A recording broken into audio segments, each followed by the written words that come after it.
आप सभी लोगों का मेरे YouTube चैनल में बहुत बहुत स्वागत है। आज मैं डॉक्टर निशा आप लोग से इस वीडियो में एक ऐसे फंगस इन्फेक्शन के बारे में बात करने जा रही हूँ जो तेज़ी से कोविड से रिकवर हुए पेशेंट में फैल रहा है, जिसका नाम है म्यूकोरमाइकोसिस, जिसे ब्लैक फंगस भी बोला जाता है। पेशेंट कोविड से रिकवर होकर तो वापस आ जा रहा है, लेकिन उसके बाद इस फंगस की इन्फेक्शन की चपेट में आ रहा है। ये कोई नई बीमारी नहीं है, ये पहले भी पाया जाता था बट रेयरली, लेकिन इन दिनों इनकी तादाद बढ़ रही है। इसमें डेथ रेट भी 50% से ज़्यादा है, इसलिए इस डिजीज को लेकर हमें अवेयर होने की ज़्यादा ज़रूरत है, हमें सचेत होने की ज़्यादा ज़रूरत है। आज इस वीडियो में हम लोग ये जानेंगे कि ये ब्लैक फंगस या फिर म्यूकोरमाइकोसिस क्या है, ये कैसे किसी के अंदर ट्रांसमिट होती है, ये किन लोगों में होने की चांसेस ज़्यादा है, इसके सिम्टम्स क्या हैं, इसके सिम्टम्स आने पे हम क्या ट्रीटमेंट लें, इसके प्रिवेंशन, प्रिकॉशन, डायग्नोसिस, कॉम्प्लिकेशन, सबके बारे में आज हम लोग डिटेल में बात करेंगे। सो ये वीडियो लास्ट तक देखिए, ये बहुत ही इन्फॉर्मेटिव वीडियो है। और हाँ फ्रेंड्स, अगर आप लोग मेरे चैनल पे नए आए हैं तो प्लीज़ मेरे चैनल को सब्सक्राइब कीजिए और बेल आइकन को प्रेस करना ना भूलें, ताकि जब भी मैं कोई नया वीडियो अपलोड करूँ तो आप लोग के पास नोटिफिकेशन आसानी से पहुँच जाए। सबसे पहले हम लोग जानते हैं कि ये म्यूकोरमाइकोसिस या फिर ब्लैक फंगस क्या है। ये एक इन्फेक्शन से जुड़ी हुई बीमारी है। ये नेचुरली इन्वायरमेंट में प्रेजेंट होता है, लेकिन नॉर्मली इनसे हमें कोई खतरा नहीं होती है। लेकिन अगर शरीर का इम्यूनिटी सिस्टम कमज़ोर हो जाए तो फिर ये जानलेवा साबित हो सकती है। इसके स्पोर्स, इस फंगस के स्पोर्स एयर में, सॉइल में, मॉइस्ट जगहों पे होते हैं। ये फूड्स और प्लांट्स में भी पाए जाते हैं। ये किसी भी चीज़ को डिकम्पोज करने में, किसी भी चीज़ को सड़ाने में हेल्प करते हैं, जैसे फ्रूट्स, वेजिटेबल्स या फिर पत्तियाँ हो, इन सब को ये डिकम्पोज करने में, सड़ाने में मदद करता है।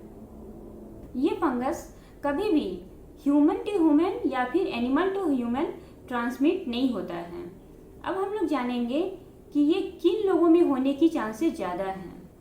जिनका इम्यूनिटी सिस्टम बहुत सप्रेस्ड है, जिनका इम्यूनिटी सिस्टम कमज़ोर है, जो स्टेरॉइड्स का ज़्यादा यूज कर रहे हैं, जो लंबे समय से किसी गंभीर बीमारी से लड़ रहे हैं, जैसे डायबिटीज, जिनका डायबिटीज आउट ऑफ कंट्रोल है, या फिर अगर किसी को कैंसर है और वो कीमोथेरेपी के स्टेज पे है, या फिर किसी का ऑर्गन ट्रांसप्लांट हुआ है, या फिर किसी को HIV है, जो भी इम्यूनो कॉम्प्रोमाइज डिजीज से सफ़र कर रहा है, उन लोगों में ये इन्फेक्शन होने की चांसेस ज़्यादा होती हैं। अब इनका कोविड से क्या रिलेशन है? कोविड होने पे पेशेंट का इम्यूनिटी सिस्टम कमज़ोर हो जाता है और कोविड के ट्रीटमेंट में, रिकवरी के लिए कुछ ऐसी मेडिसिन दी जाती हैं जिससे इम्यून सिस्टम सप्रेस्ड हो जाता है, जैसे स्टेरॉइड्स। स्टेरॉइड्स के हाई यूज से या फिर स्टेरॉइड्स के यूज से ब्लड में शुगर लेवल बढ़ जाता है और इम्यूनिटी सिस्टम सप्रेस्ड हो जाता है, जिसकी वजह से इस फंगस इन्फेक्शन होने की चांसेस बढ़ जाती हैं। या फिर जो कोविड में लंबे समय से वेंटिलेटर पे हैं, उनमें भी ये फंगस इन्फेक्शन होने की चांसेस ज़्यादा होती हैं। अगर किसी का इम्यून सिस्टम सप्रेस्ड है, अगर उसको डायबिटीज़ है और उसको कोविड भी है, तो उनमें ये फंगस इन्फेक्शन होने की चांसेस ज़्यादा बढ़ जाती हैं। जब ब्लैक फंगस का इफेक्ट फेस पे होता है तो फिर उसे राइनो ऑर्बिटल सेरिब्रल म्यूकोरमाइकोसिस कहते हैं।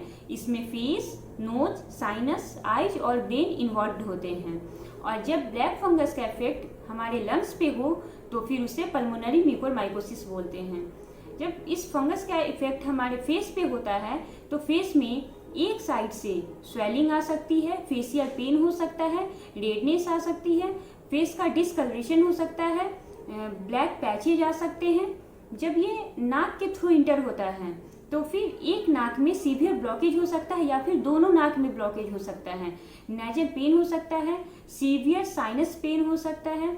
जब ये नाक के थ्रू जाता है तो वहाँ के बोन्स को ये खाने लगता है। ये फंगस इन्फेक्शन जिस भी पार्ट में जाता है तो वहाँ के टिश्यू को ये डिकम्पोज करने लगता है।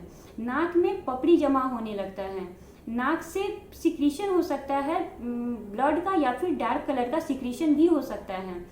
ये फंगस इन्फेक्शन जब आँख की नसों के पास जमा होता है तो सेंट्रल रेटिनल आर्टरी का ब्लड फ्लो बंद कर देता है, जिससे आँख के चारों तरफ सूजन आ सकता है, आँख में स्वेलिंग हो सकती है, रेडनेस हो सकता है, सीवियर पेन हो सकता है, कभी कभी आँखों का विजन भी कम हो जाता है या फिर आँखों का विजन भी चला जाता है। जब ये फंगस इन्फेक्शन ब्रेन तक पहुंच जाता है तो ब्रेन में सीवियर कॉम्प्लिकेशंस पैदा कर सकता है। जब इस फंगस का इफेक्ट लंग्स पे होता है तो फिर फीवर आ सकता है, सीवियर हेडेक हो सकता है, चेस्ट में सीवियर पेन हो सकता है, खांसी आ सकता है, खांसी में खून भी आ सकता है, चेस्ट में कंजेशन हो सकता है। अगर कोई पेशेंट है जिन्हें ऐसा कोई सिम्टम्स नज़र आ रहा है, कोई सिम्टम्स फील हो रहा है, तो वो खुद से कोई मेडिसिन ना ले, तुरंत किसी ईएनटी स्पेशलिस्ट या फिर किसी फिजिशियन से कंसल्ट करें।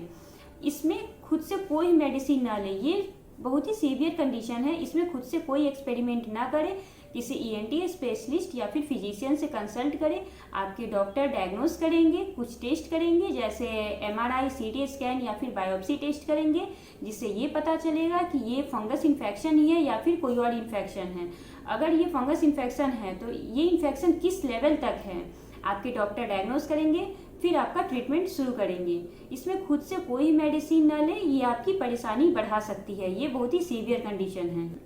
अब हम लोग इसके कुछ प्रिवेंशन और प्रिकॉशन के बारे में बात करेंगे। जिन लोगों का इम्यून सिस्टम सप्रेस्ड है, जो इम्यूनो कॉम्प्रोमाइज डिजीज से सफ़र कर रहे हैं या फिर जो कोविड से रिकवर होकर आए हैं, वो अपना खास ख्याल रखें, हमेशा मास्क पहन के रखें, क्योंकि ये ब्लैक फंगस एयर में भी मौजूद होते हैं। कुछ दिनों तक प्लांट्स को टच ना करें, क्योंकि प्लांट्स में भी ये फंगस पाए जाते हैं। सॉइल के डायरेक्ट कांटेक्ट में ना आए, सॉइल में भी ये फंगस पाए जाते हैं। बिना डॉक्टर के कंसल्ट के खुद से स्टेरॉइड्स यूज़ ना करें, क्योंकि स्टेरॉइड्स के हाई डोज से ब्लड में शुगर लेवल हाई हो जाता है, इम्यून सिस्टम सप्रेस्ड हो जाता है। इसलिए बिना डॉक्टर के प्रिस्क्रिप्शन के स्टेरॉइड्स अपने मन से यूज़ ना करें। हाइजीन मेंटेन रखें। जो डायबिटीज़ के पेशेंट है वो अपना ब्लड शुगर हमेशा मॉनिटर करते रहें। अगर ब्लड में शुगर लेवल ज़्यादा फ्लैक्चुएट कर रहा है तो तुरंत अपने डॉक्टर से कंसल्ट करें। अपने खान पान पे ज़्यादा ध्यान रखें, ताज़ा खाना खाएं, इम्यून सिस्टम बूस्ट करने वाली चीज़ों का सेवन करें, योगा प्राणायाम करें जिससे इम्यून सिस्टम बढ़े। अपना और अपनों का ख्याल रखें। स्टे होम, स्टे सेफ, घर पे रहें, स्वस्थ रहें, सुरक्षित रहें। अगर आप लोगों को मेरा वीडियो अच्छा लगा हो तो प्लीज़ मेरे चैनल को सब्सक्राइब कीजिए, मेरे वीडियो को लाइक और शेयर कीजिए। धन्यवाद।